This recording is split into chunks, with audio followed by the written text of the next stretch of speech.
La historia es completamente ficticia y ha sido creada únicamente con fines de entretenimiento. Cualquier semejanza con personas reales es pura coincidencia. Disfruten del vídeo. Durante una celebración familiar, una hija expresa un deseo que hiere profundamente al protagonista. La reacción de su esposa confirma una ruptura emocional dentro del hogar.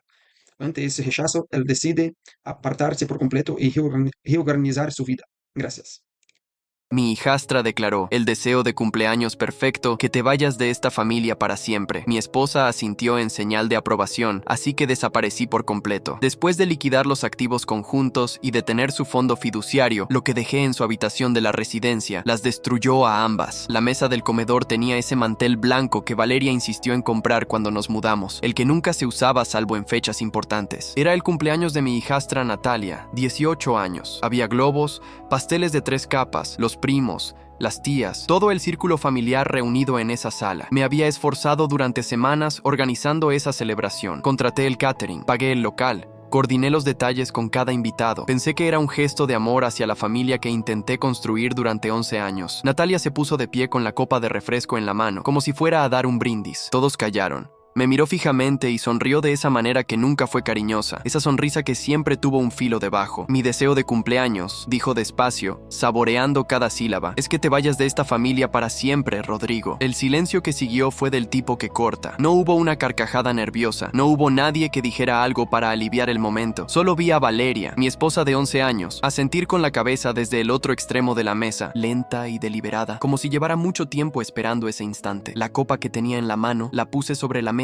sin hacer ruido. El corazón me latía en los oídos, pero por fuera me quedé quieto. Era una traición familiar cuidadosamente planeada, no un arrebato de adolescente. Valeria no soltó una sola palabra para contradecirla. No dijo, Natalia, basta. No me miró con vergüenza ni con duda, solo asintió. Yo soy Rodrigo Castellanos, 42 años, perito en evaluación de activos. Llevo más de 15 años en ese trabajo, un oficio donde aprendes que todo tiene un valor exacto, que nada es lo que parece a primera vista y que los papeles dicen la verdad cuando las personas no lo hacen. Me casé con Valeria cuando Natalia tenía 7 años. El padre biológico de Natalia desapareció antes de que ella cumpliera 3, y yo entré a su vida despacio, sin exigir nada, sin pedir que me llamara papá si no quería. Solo estuve ahí, pagando cuentas, yendo a reuniones escolares, llevándola al dentista, firmando permisos de viaje, tratando a esa familia como si fuera la mía, porque en mi cabeza sí lo era. Lo que nadie en esa mesa sabía esa noche era que el matrimonio tóxico en el que había vivido 11 años llevaba exactamente 9 meses comenzando a mostrar su verdadera cara. Y yo, que trabajo con documentos, con números, con estructuras financieras que no mienten, ya había estado mirando muy de cerca lo que había debajo de todo eso. Cuando Valeria estableció el fondo fiduciario para Natalia, 4 años atrás, usó una cuenta conjunta que yo alimenté durante años con mi trabajo. No dijo nada en ese momento que me hiciera pensar que era algo distinto a un plan de ahorro para la educación de su hija. Firmé donde me indicó, confié en la mujer con la que dormía cada noche. Pero 3 meses antes de ese cumpleaños, revisando unos estados de cuenta que necesitaba para una tasación, encontré una discrepancia que al principio atribuí a un error de registro, luego encontré otra, y otra más. Aquel asentimiento de Valeria no fue una sorpresa para mí, fue la confirmación de algo que ya sabía, que el divorcio no iba a ser una conversación entre dos personas que se querían y que habían fracasado, iba a ser una guerra, y yo ya llevaba meses preparándome para ella sin que nadie en esa habitación lo sospechara. Salí de esa celebración con calma, tomé mis llaves del perchero junto a la puerta, dije, buenas noches, con una voz tan normal que varios invitados me devolvieron el saludo sin entender lo que acababa de pasar, y me fui.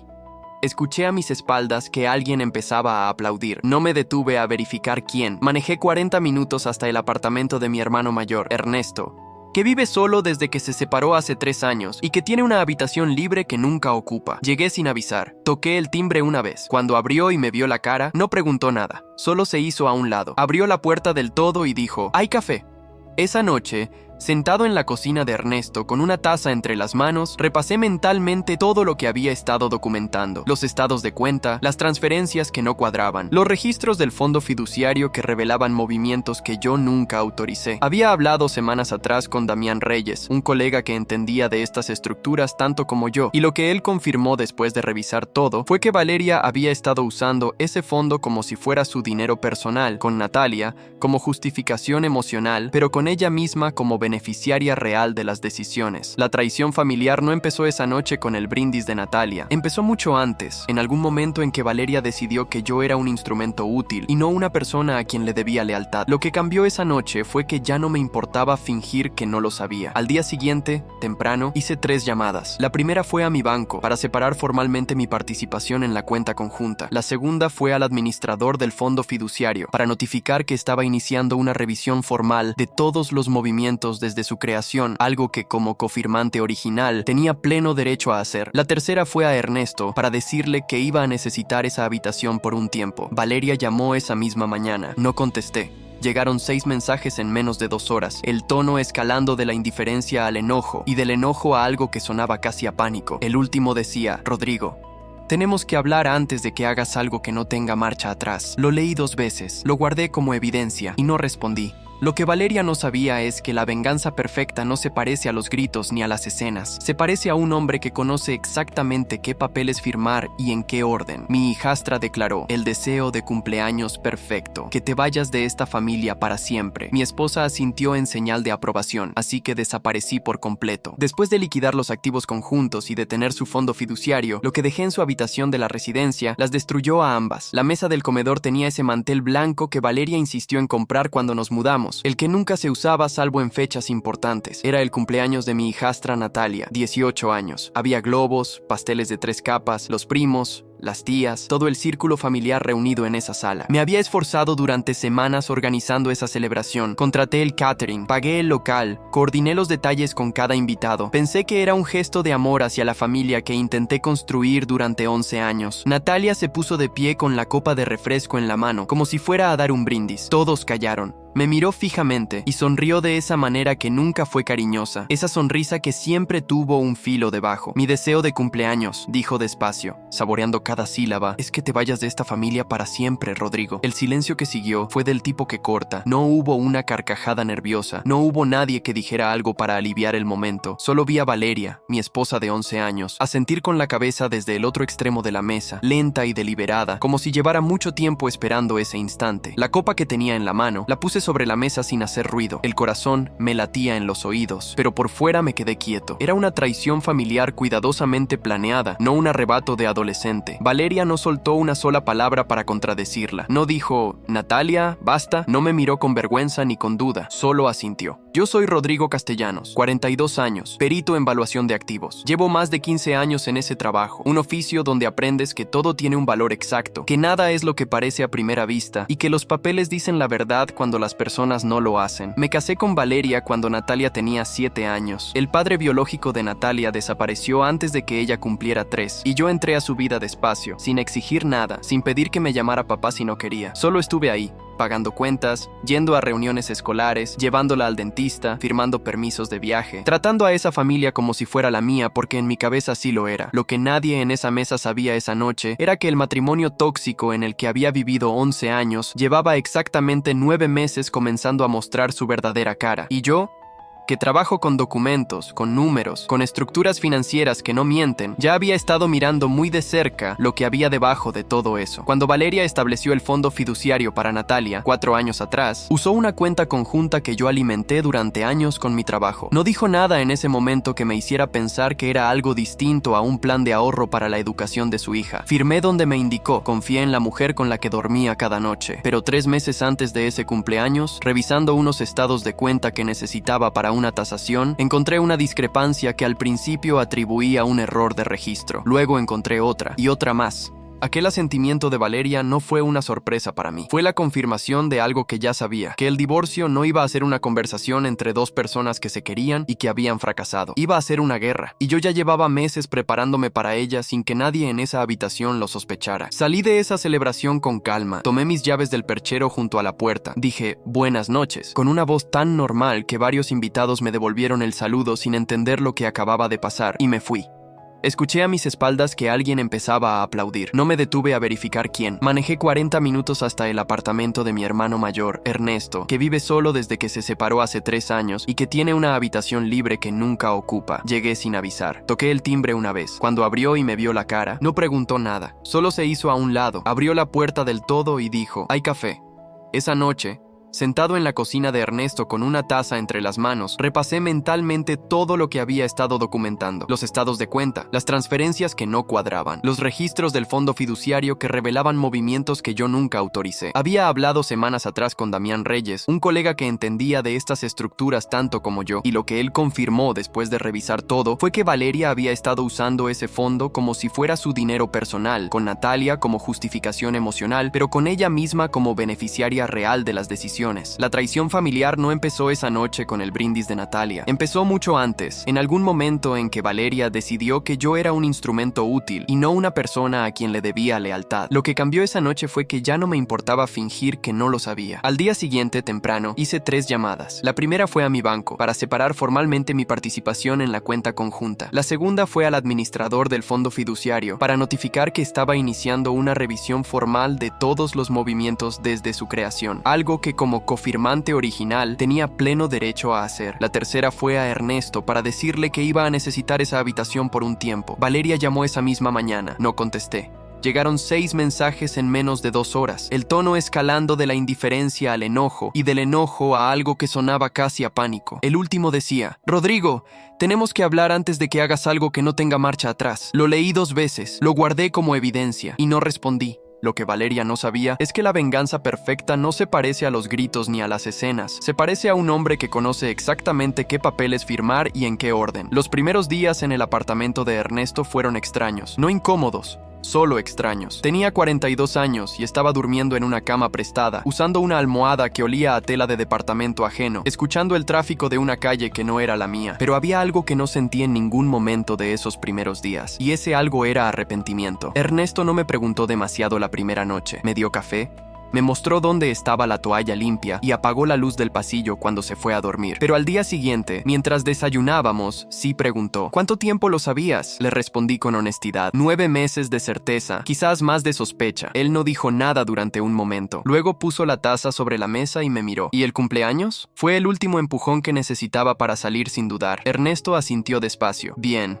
dijo, y volvió a su café. La primera semana después de la fiesta fue la más silenciosa que recuerdo. Valeria no paró de llamar los primeros 4 días, pero a partir del quinto las llamadas se espaciaron. Lo interpreté correctamente. Había empezado a hablar con alguien más, a buscar estrategia. El matrimonio tóxico que habíamos construido, o más bien que ella había construido mientras yo financiaba, estaba entrando en su fase final, y ella lo sabía. Lo que no sabía era que Damián Reyes no era solo un colega informal, era el perito más reconocido en análisis de fideicomisos familiares de toda la región, y llevaba 3 semanas revisando cada documento que yo le había llevado. Me llamó un martes por la tarde mientras yo estaba en la oficina tratando de concentrarme en un expediente de un cliente. Rodrigo, necesito que vengas esta tarde si puedes. Encontré algo que tienes que ver en persona. Llegué a su oficina a las 6. Damián es un hombre metódico, de los que no exageran. Cuando me dijo que había encontrado algo importante, era porque era importante de verdad. Tenía desplegados sobre su escritorio 3 años de estados de cuenta, extractos del fondo, registros de transferencias y copias de los documentos que yo firmé en su momento. El fondo fiduciario se constituyó con dinero de la cuenta conjunta. Eso ya lo sabías, empezó.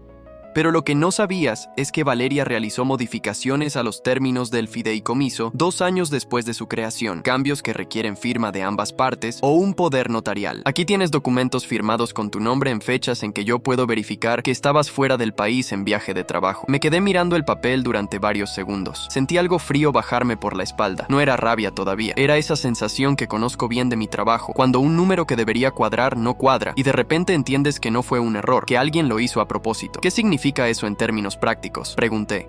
Significa que hay movimientos en ese fondo que se hicieron sin tu consentimiento real, y significa que tienes una base muy sólida para impugnar esas modificaciones y recuperar tu participación. Esa noche no dormí mucho, no por angustia, sino porque estaba procesando el alcance de lo que Damián me había mostrado. Valeria no solo había tolerado que su hija me humillara públicamente en esa fiesta, llevaba años construyendo una estructura que me dejaba afuera, paso a paso, con una paciencia que yo nunca le conocí en ningún otro aspecto de la vida. Pensé en Natalia, pensé en todos los años que pasé siendo el hombre que pagaba sus clases de natación, que la llevaba al médico cuando Valeria estaba trabajando, que le compró su primera computadora cuando entró a la preparatoria. Y pensé en esa sonrisa con filo que puso cuando dijo su deseo de cumpleaños, frente a toda la familia, sin un gramo de duda. La traición familiar tiene un sabor particular cuando viene de alguien a quien criaste como propio. No es lo mismo que la traición de un extraño. Es más profunda, más silenciosa, y tarda más en salir del cuerpo. Pero lo que sentí esa noche no fue tristeza, fue claridad.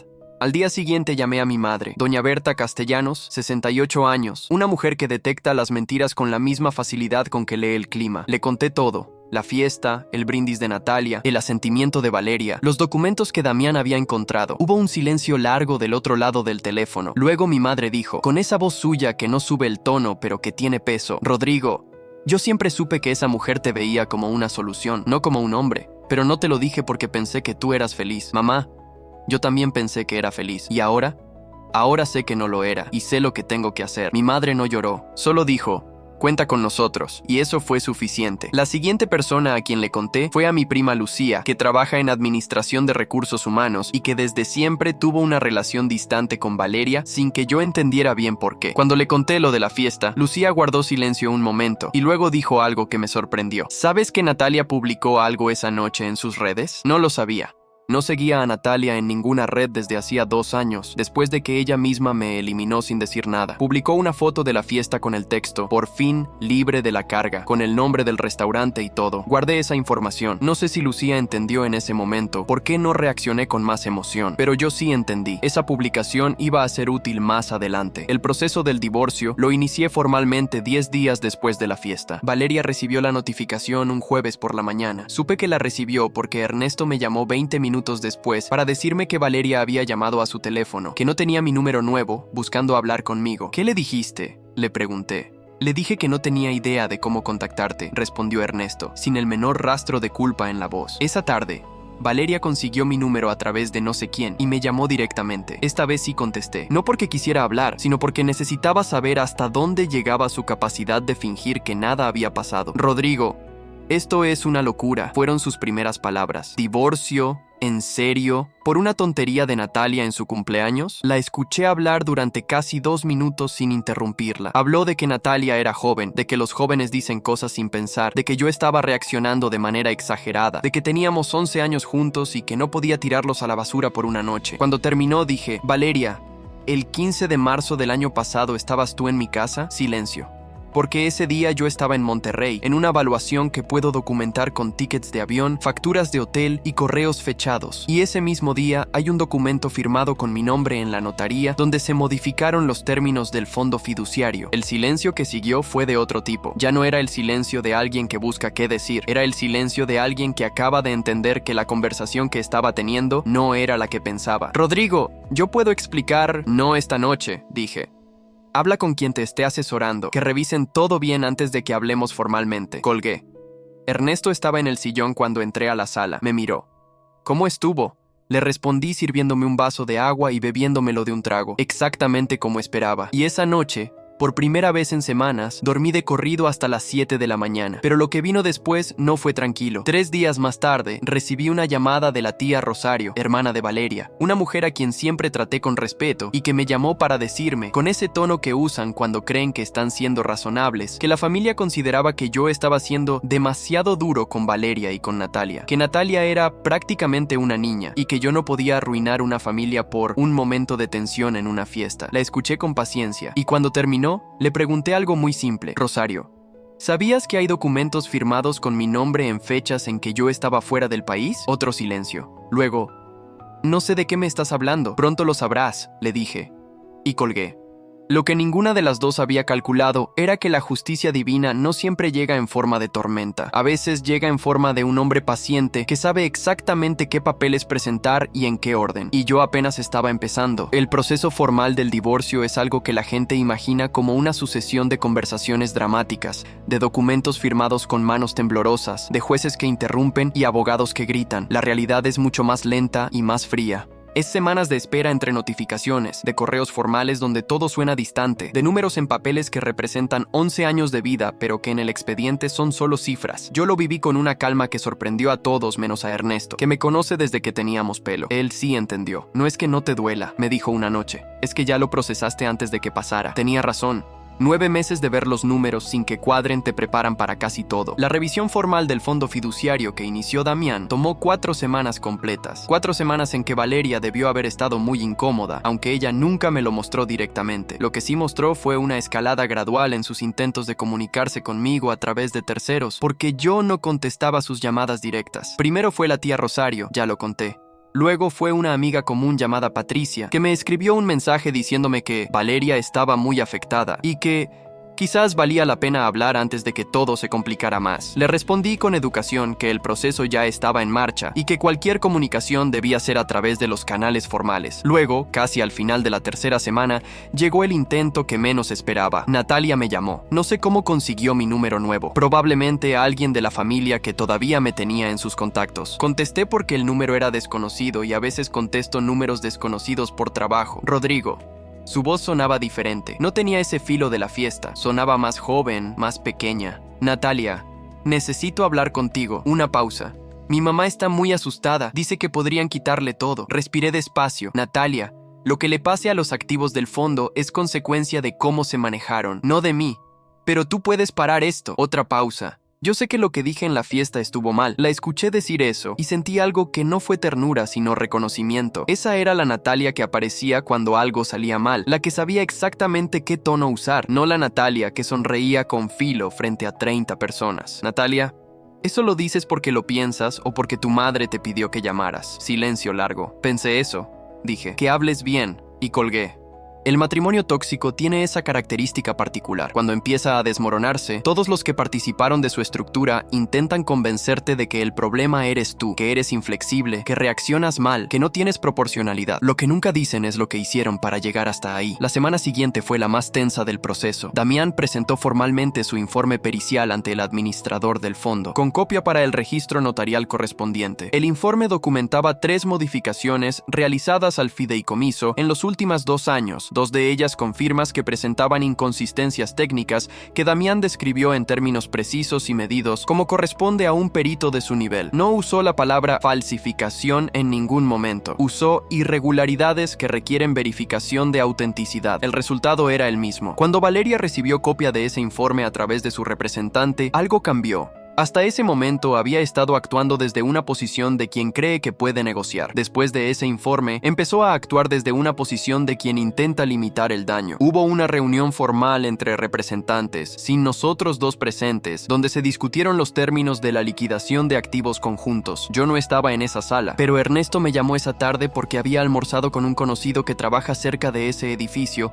y que vio salir a Valeria. Salió pálida, me dijo, con la cara de quien acaba de entender algo que no quería entender. Lo que Valeria no calculó cuando empezó a construir esa estructura 4 años atrás, modificando documentos firmados con mi nombre, usando el fondo de Natalia como escudo emocional, es que yo no era solo el hombre que pagaba las cuentas. Era un perito en evaluación de activos con 15 años de experiencia, con colegas que sabían hacer exactamente lo que ella había hecho, pero en sentido contrario, desarmarlo todo, pieza por pieza, hasta encontrar dónde estaba la verdad. La traición familiar de Valeria fue meticulosa, pero no fue más meticulosa que mi trabajo de todos los días. En esas semanas de proceso, mientras los papeles avanzaban y los representantes intercambiaban comunicaciones, yo seguía trabajando, seguía durmiendo en el apartamento de Ernesto, seguía tomando café en esa cocina que empezaba a sentirse menos ajena. Mi madre me llamaba cada 2 o 3 días, no para preguntar cómo iba el proceso, sino para preguntarme si había comido bien, si dormía, si estaba bien de verdad. Una tarde, mi madre dijo algo que no olvidé. Rodrigo,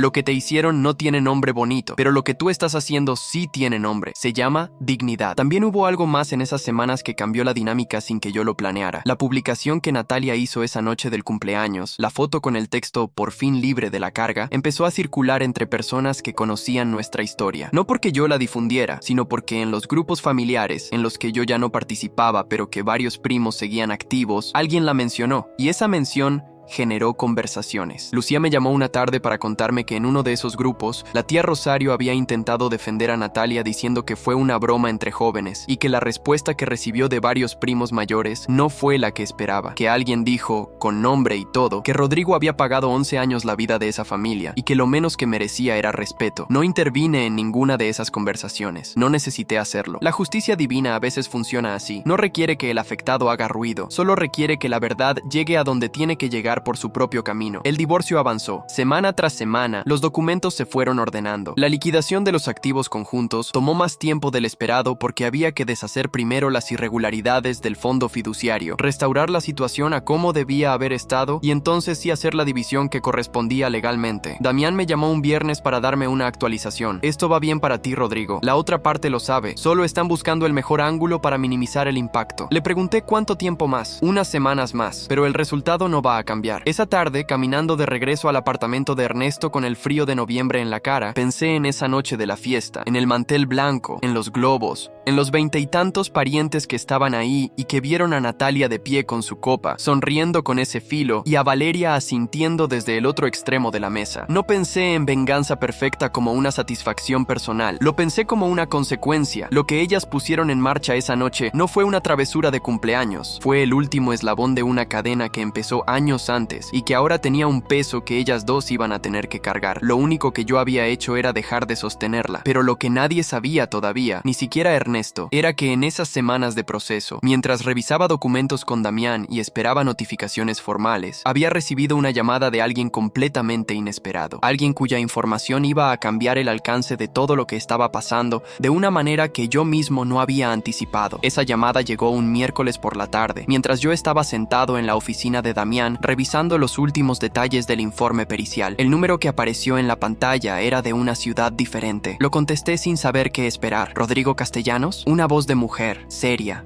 directa. Soy yo.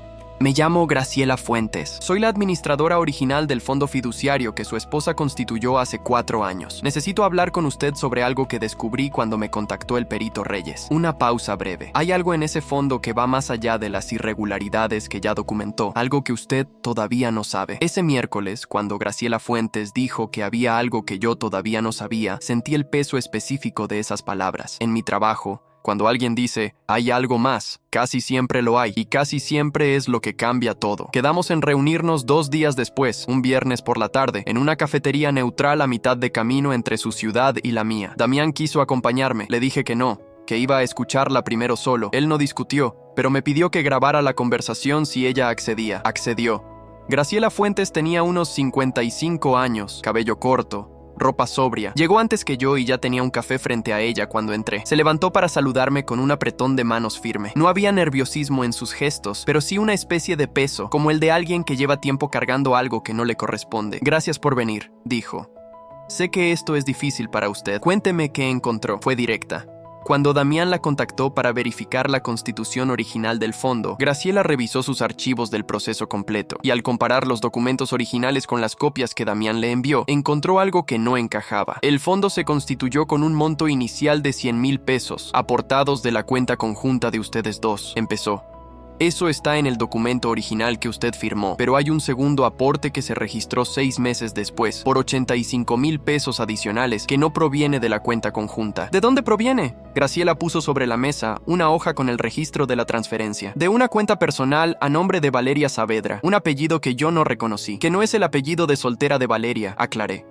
No, confirmó Graciela. Esa cuenta fue abierta 9 meses antes de que se constituyera el fondo, a nombre de Valeria, con segundo apellido que no es el suyo de soltera ni el conyugal. Es un apellido materno, que ella aparentemente omitió en todos los documentos relacionados con el matrimonio. Me quedé mirando la hoja, procesé lo que significaba. ¿Dinero que ella tenía antes o que consiguió durante el matrimonio sin que yo lo supiera? No puedo determinarlo con certeza desde mi posición, dijo Graciela. Pero el monto y el momento de apertura de esa cuenta sugieren que fue constituida con dinero acumulado durante el matrimonio, en paralelo a la cuenta conjunta. Ahí estaba. 11 años de matrimonio tóxico, 11 años de cuentas compartidas, de presupuestos discutidos en la mesa de la cocina, de no hay para eso este mes, de Valeria diciéndome que los gastos de la casa eran altos, que el colegio de Natalia costaba demasiado, que había que ajustar, y mientras tanto, una cuenta paralela creciendo en silencio. ¿Por qué me trae esto usted directamente?, pregunté.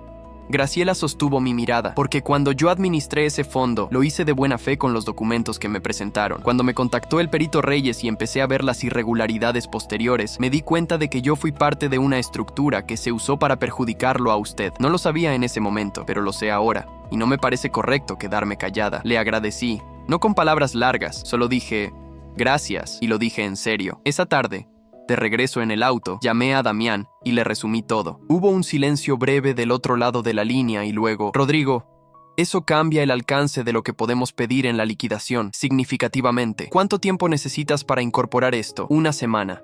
Dame 1 semana. Le di la semana. Durante esos días, hubo algo que cambió en mi estado interno. Hasta ese momento yo había actuado con una claridad fría, casi profesional, pero después de esa reunión con Graciela, algo se movió en un lugar más hondo. No fue rabia. No exactamente. Fue la comprensión definitiva de que todo lo que creí que era mi vida, la casa, la familia, el plan a futuro, había sido construido sobre algo que nunca fue real. Que Valeria no fue una mujer que cambió con el tiempo. Fue una mujer que siempre fue lo que era y que yo no quise o no supe ver. Mi madre lo resumió en una sola frase cuando le conté. Rodrigo, la persona que te traiciona durante 11 años no se volvió mala de repente. Siempre lo fue. Solo esperó el momento. Una tarde, mientras esperaba noticias de Damián, fui a visitar a don Heriberto, un vecino de mi madre que lleva 40 años casado con la misma mujer y con quien siempre tuve una relación de respeto. No fui a pedirle consejo, fui porque necesitaba aire y conversación que no fuera sobre papeles. Don Heriberto me ofreció una silla en su patio, me sirvió agua fresca y no preguntó nada. Hablamos del clima, del trabajo, de cosas sin peso, y cuando me levanté para irme, me puso una mano en el hombro y dijo, los hombres que trabajan con honestidad siempre terminan de pie, muchachos, siempre. No lo olvidé. Damián presentó el informe ampliado a la semana exacta, incorporó la información de Graciela, documentó la cuenta paralela, estableció la relación temporal entre esa cuenta y los movimientos dentro del fondo fiduciario y construyó un argumento pericial sólido sobre la subdeclaración de activos durante el proceso matrimonial. No era un documento acusatorio, era un análisis técnico frío y preciso, pero su conclusión era imposible de ignorar. Había activos que debían incluirse en la liquidación conyugal que Valeria nunca había declarado. Cuando su representante recibió el informe ampliado, pasaron exactamente 3 días antes de que pidieran una reunión de urgencia. Yo no fui a esa reunión. No me correspondía estar ahí en ese momento. Fue entre los representantes. Pero esa misma tarde me llamó mi representante, una mujer llamada Fernanda Montoya, que llevaba el proceso con una eficiencia que me tranquilizó desde el primer día. Rodrigo, ofrecieron términos. ¿Cuáles? Los escuché.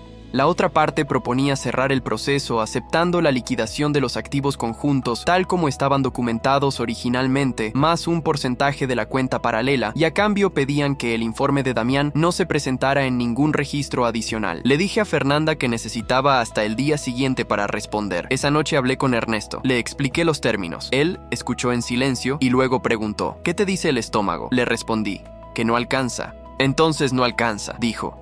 Y se sirvió otro café. Al día siguiente le dije a Fernanda que los términos no eran suficientes, que queríamos la liquidación completa de todos los activos documentados, incluyendo el total de la cuenta paralela en la proporción que correspondía legalmente, más la corrección de todas las irregularidades del fondo fiduciario. Hubo 48 horas de silencio, 2 días en que no llegó ninguna comunicación de la otra parte, 2 días en que yo seguí trabajando, durmiendo en casa de Ernesto, tomando café con mi madre los domingos, 2 días en que pensé varias veces en esa noche del cumpleaños, en el mantel blanco, en la copa que puse sobre la mesa sin hacer ruido. Y entonces llegó la respuesta. Aceptaban. No todo. No exactamente lo que pedí, pero sí lo suficientemente cerca como para que Fernanda me dijera que era un resultado muy favorable. La liquidación incluía la mayor parte de la cuenta paralela, la corrección completa del fondo fiduciario y la devolución de mi participación en los activos conjuntos sin las distorsiones que Valeria había intentado construir. ¿Qué queda del fondo fiduciario de Natalia después de todo esto?, pregunté. Fernanda revisó los números. Una fracción de lo que era, aproximadamente un 30% del monto original, sin las aportaciones irregulares y descontando la participación que corresponde a la liquidación. Ahí estaba la traición familiar en su resultado final. Natalia, que se paró frente a 30 personas a pedir que yo desapareciera de su vida, iba a heredar un fondo que era la sombra de lo que Valeria le había prometido. No porque yo lo hubiera destruido, sino porque Valeria lo usó mal durante años y ahora las consecuencias llegaban a las dos. Yo no pedí ese resultado, simplemente ocurrió porque la justicia divina a veces funciona exactamente así. Las personas que construyen sus planes sobre la deshonestidad terminan siendo víctimas de sus propios planes. Firmé los documentos un jueves por la mañana en la oficina de Fernanda Fernanda. No sentí alegría ni tristeza. Sentí algo más parecido al alivio físico, como cuando termina de llover después de días nublados. 11 años, 2 firmas y un expediente que se cerró. Esa noche fui a cenar con Ernesto y mi madre. Comimos en el restaurante donde mi madre celebra todo lo que vale la pena celebrar. Un lugar sencillo con manteles de cuadros y sopa de olla que te calienta desde adentro. Mi madre pidió el mejor vino que tenían, que no era caro, pero era bueno. Y cuando nos lo sirvieron, levantó la copa y dijo: por los hombres que saben cuándo levantarse. Brindamos.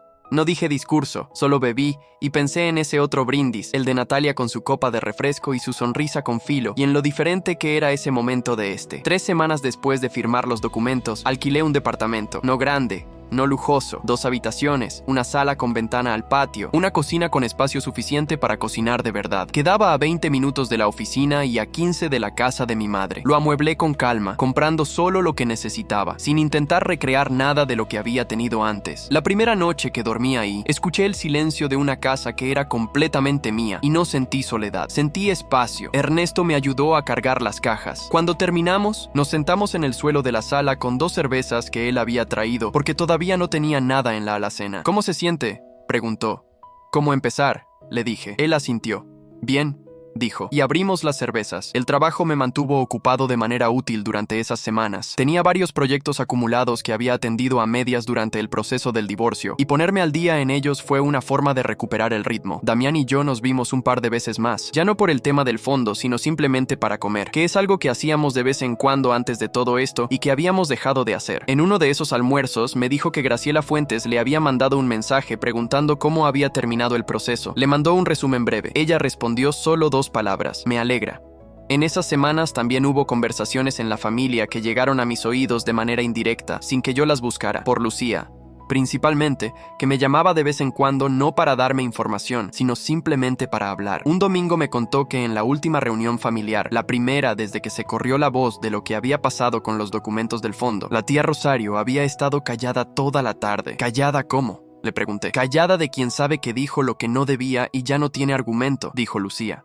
También me contó que Natalia había intentado contactar a algunos primos después de que se supo lo del fondo, buscando quizás aliados o simplemente alguien que la escuchara, y que la recepción había sido fría, no hostil, pero fría.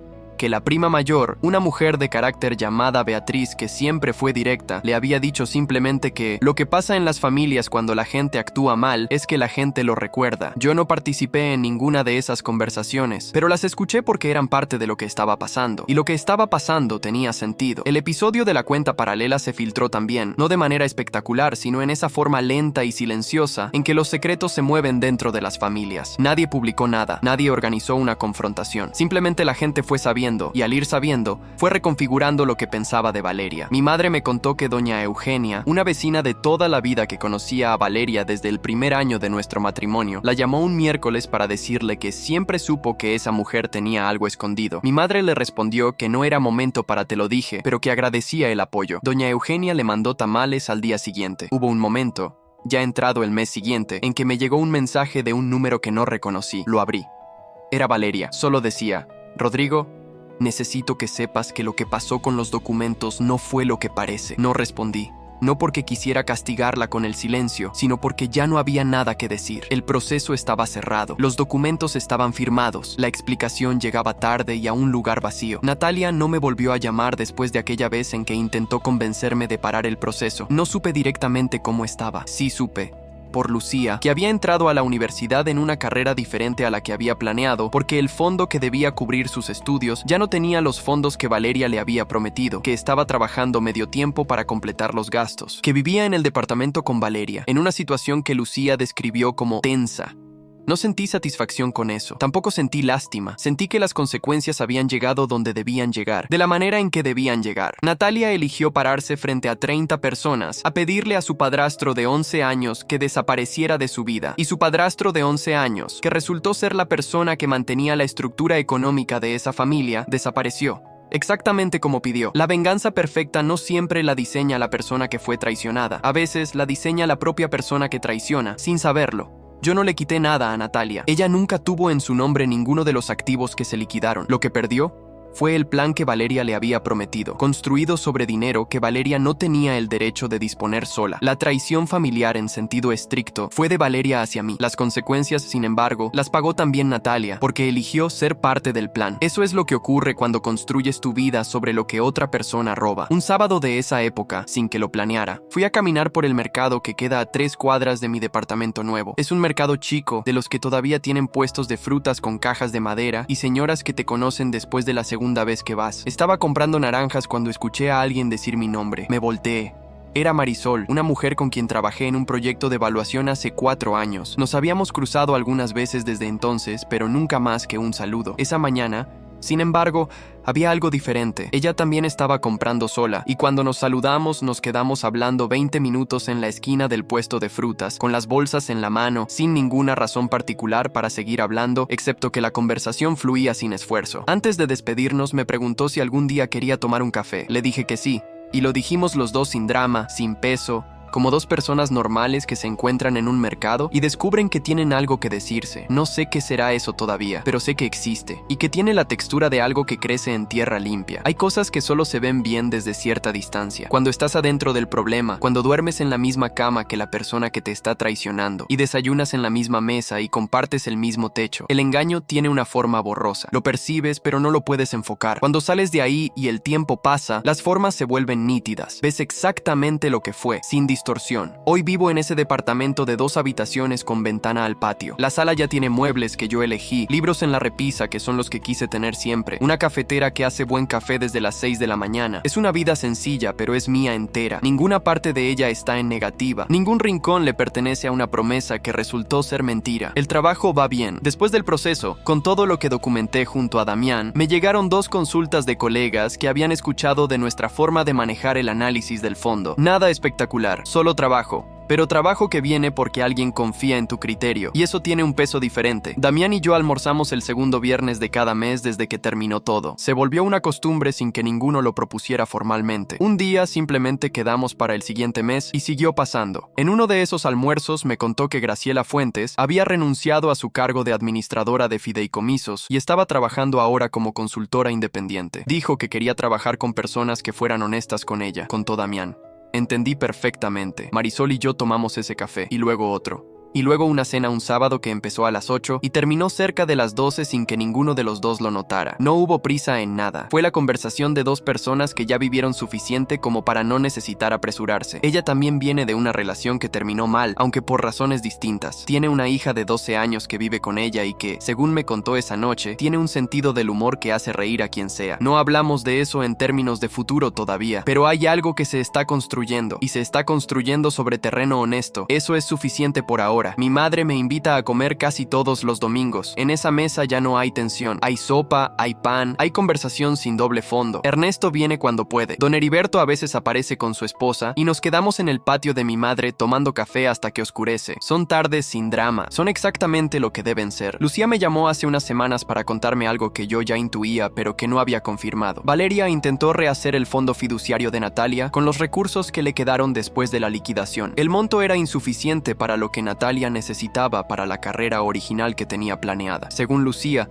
las conversaciones entre ellas dos no estaban siendo fáciles. Natalia culpaba a su madre por el resultado. Valeria, presumiblemente, tenía su propia versión de los hechos, pero esa versión ya no tenía audiencia en ninguna parte de la familia. No me alegré de eso, no exactamente. Lo que sentí fue algo más cercano a la confirmación de que las cosas habían encontrado su nivel natural. Valeria y Natalia armaron juntas ese brindis de cumpleaños, ese momento de traición familiar que debía marcarme para siempre y demostrar que yo era prescindible. Y lo que encontraron fue que yo era, de hecho, la pieza que sostenía todo lo demás, no la pieza más llamativa, no la que se festeja, pero la que, cuando desaparece, hace que todo lo que estaba encima se caiga. El deseo de cumpleaños de Natalia se cumplió. Yo desaparecí de esa familia, y al desaparecer, me llevé conmigo exactamente lo que me correspondía, ni más ni menos. Nada de lo que ocurrió después fue mi decisión. Fue la consecuencia natural de lo que ellas construyeron. Eso es lo que la justicia divina tiene de real. No necesita que la diseñes, solo necesita que te quites de en medio y la dejes operar. Hay una frase que me dijo Ernesto una noche, mientras tomábamos esas 2 cervezas en el suelo de mi departamento vacío. La gente que te trata como un estorbo nunca entiende lo que hace hace el estorbo hasta que lo quitan. No lo dijo con malicia, lo dijo como quien observa algo verdadero. Valeria y Natalia coleram exactamente o que plantaron, no un poco menos, no un poco más. Exactamente lo que sembraron durante años de cálculo frío y traición familiar disfrazada de convivencia. Y yo, que salí de esa fiesta con las llaves en la mano y la copa todavía sobre la mesa, terminé con algo que no tenía antes, una vida que me pertenece completamente, sin deuda, sin mentira, sin el peso de sostener lo que nunca fue mío. No se siente como venganza perfecta, se siente mejor que eso, se siente como justicia.